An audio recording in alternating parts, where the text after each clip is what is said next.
राधे कृष्ण दोस्तों, आप सभी को महालक्ष्मी व्रत की बहुत बहुत शुभकामनाएं। आज अष्टमी तिथि है तो गजलक्ष्मी की पूजा की जाती है, हाथी की पूजा की जाती है और इस पूजा में व्रत कथा सुनना बहुत ही अनिवार्य होता है। तो आइए कथा सुनते हैं। माँ को कई रूपों में पूजा जाता है। महालक्ष्मी व्रत में माता लक्ष्मी की उपासना की जाती है।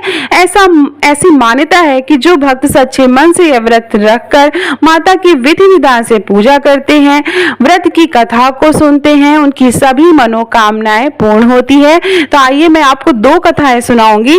तो प्रथम कथा शुरू करते हैं। हाथ में पुष्प और अक्षत ले लेंगे।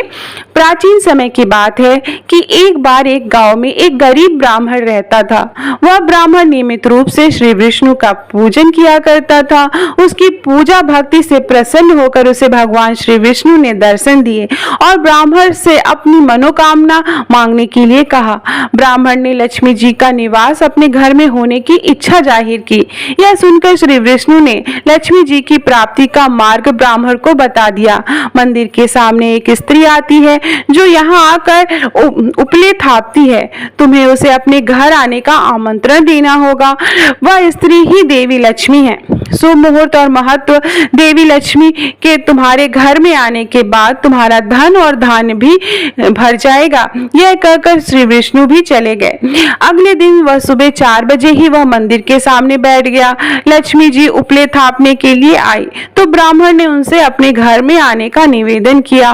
ब्राह्मण की बात सुनकर लक्ष्मी जी समझ गई कि यह सब विष्णु जी के कहने से हुआ है। लक्ष्मी जी ने ब्राह्मण से कहा, तुम महालक्ष्मी व्रत करो। 16 दिन तक व्रत करने और 16 दिन रात्रि को चंद्र भगवान को अर्घ्य देने के बाद तुम्हारा जो भी मनोरथ है वो पूर्ण होगा।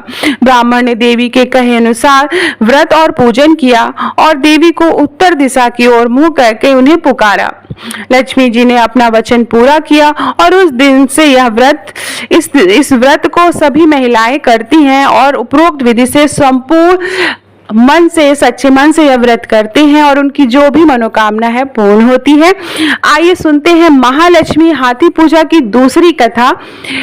एक बार महालक्ष्मी का त्योहार आया। हस्तिनापुर में गांधारी ने नगर की सभी स्त्रियों को पूजा का निमंत्रण दिया, परंतु कुंती से नहीं कहा। गांधारी ने 100 पुत्रों ने बहुत सी मिट्टी लाकर एक बड़ा सा हाथी बनाया और उसे खूब सजाकर महल के बीचों बीच स्थापित कर दिया। सभी स्त्रियां पूजा के थाल लेकर गांधारी के महल में जाने लगी। इस पर कुंती बड़ी उदास हुई। जब पांडवों ने कारण पूछा तो उन्हें बताया कि वहां बहुत बड़ा हाथी बना है, तो मैं किसकी पूजा करूं? तो अर्जुन ने कहा, माँ तुम पूजा की तैयारी करो, मैं तुम्हारे लिए जीवित हाथी लाता हूं। अर्जुन इंद्र के यहाँ गए। अपनी माता के पूजन हेतु उन्होंने ऐरावत हाथी को बुलाया। माता ने सब प्रेम पूजन किया। सभी ने सुना कि कुंती के यहाँ कहा स्वयं इंद्र का ऐरावत हाथी आया है, तो सभी कुंती के महलों की ओर दौड़ पड़ी और सभी ने वहां ऐरावत हाथी की विधिवत पूजा अर्चना की, माँ लक्ष्मी की पूजा अर्चना की। तो इस तरह से जैसे महालक्ष्मी ने कुंती और पांडवों पर अपनी कृपा बरसाई, उसी तरह हम सब पर अपनी कृपा बरसाएं। तो इसी के साथ यह वीडियो समाप्त करती हूँ। हाथ में जो पुष्प अक्षत है माँ लक्ष्मी को समर्पित कर देंगे और प्रेम से बोलिए ओम नमो भगवते वासुदेवाय, ओम महालक्ष्मी नमः का जाप करेंगे और इसके बाद आरती पढ़ेंगे। बहुत बहुत धन्यवाद ये वीडियो देखने के लिए।